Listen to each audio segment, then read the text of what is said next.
Again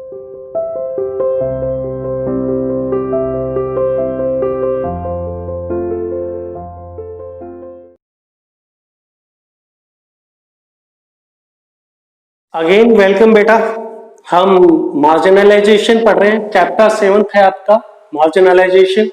और आज हम बात करेंगे आदिवासी और स्टीरियोटाइपिंग। हम बार बार आपने सुना होगा, बहुत सारे लोग इस शब्द का इस्तेमाल करते हैं, stereotyping. Is a stereotyping person, what does it means? इसका मतलब क्या है, आज हम मीनिंग भी समझने वाले हैं, ठीक है ना। तो आदिवासी और स्टीरियोटाइपिंग ये दोनों एक साथ में जोड़ दिए जाते हैं। तो आज देखते हैं, सबसे पहले तो स्टीरियोटाइपिंग को समझ लेते हैं ताकि आगे आप समझ पाए। अगर हम ये कह दें कि all women like to cook food, कि सभी जो महिलाएं हैं वो भोजन पकाना पसंद करती है, तो यू आर मतलब मानते हो, you are considering the women, you are stereotyping, you are stereotyping the women's.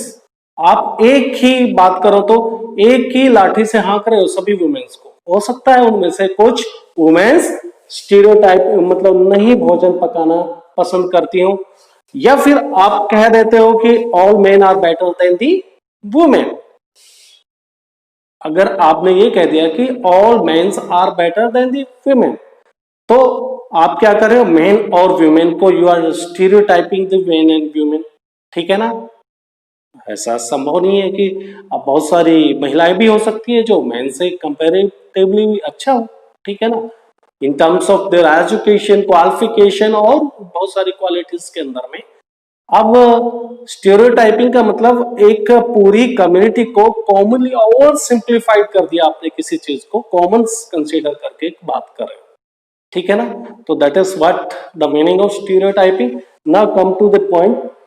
In India we usually showcase Adivasi communities in particular ways. आपने कोई पिक्चर देखी होगी, आप किसी प्रोग्राम्स में देखे होंगे, स्कूल का फंक्शन, डांसिंग, कोई गवर्नमेंट का स्कूल का फंक्शन हो, या कोई और स्टेट गवर्नमेंट की तरफ से ऑर्गेनाइज फंक्शंस हो, या फिर मूवीज में क्यों ना बात करें, हर कहीं पे आप क्या करते हो, आदिवासी को किस तरह से प्रेजेंट किया जाता है, ओनली डांसिंग, उनका एक डांस दिखाया जाता है। क्या सिर्फ सभी आदिवासी कम्युनिटी का वही एक डांसिंग स्टाइल है? क्या उनको सिर्फ उसी की वजह से जाना जा सकता है?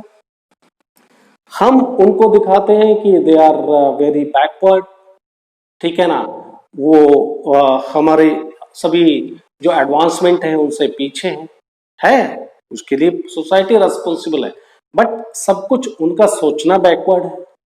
ये सब कुछ अपने आप में आज बात करने वाले हैं कि क्या वास्तव में हम ओवर सिंप्लीफाइड कर रहे हैं उनके बारे में बात करते। तो ड्यूरिंग स्कूल फंक्शंस और द अदर ऑफिशियल इवेंट्स और इन बुक्स एंड मूवीज क्या करते हैं, और स्कूल के फंक्शंस की बात करें, या फिर कोई ऑफिशियल सरकारी फंक्शंस हो, या फिर मूवीज हो, या फिर बुक्स के अंदर हम क्या करते हैं, पोर्ट्रेट्स मतलब दिखाना, उनको आदिवासी को हम स्टीरियोटाइपिक वे में दिखाते हैं कि भाई उनका तो यही होता है कि वो एक कलरफुल सी ड्रेस पहनते हैं और सर के ऊपर उनके एक अलग किस्म का हेडगियर होता है, मुखौटा होता है, ठीक है ना। ये ताज कहिए आप, जैसे राजा लगाते थे, तो इनका तो बेचारे का ताज भी नहीं बोला जाता।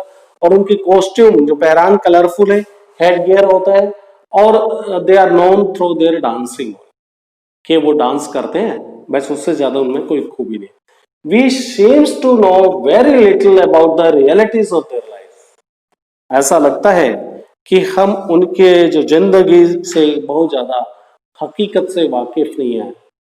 अगर हकीकत में देखें तो जो आदिवासी के अंदर बहुत सारी और भी खूबियां हैं और उनमें हुनर है, उनको हम पहचानने से इनकार कर देते हैं।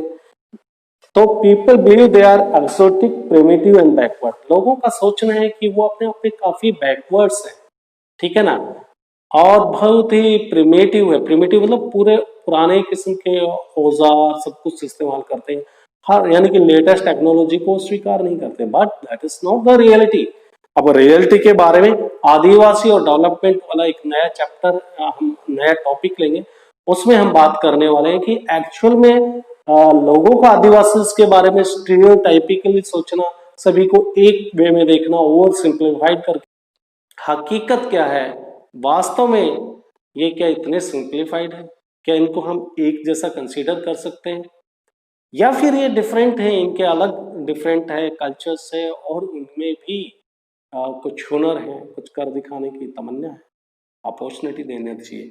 तो नेक्स्ट जो आपका टॉपिक होगा आदिवासी एंड डेवलपमेंट, उसमें और कुछ बातें करेंगे। आज का ये टॉपिक आप हम यहीं पर समाप्त करते हैं। नेक्स्ट टॉपिक में फिर दोबारा मुलाकात होगी। तब तक के लिए goodbye, stay home, stay safe, okay.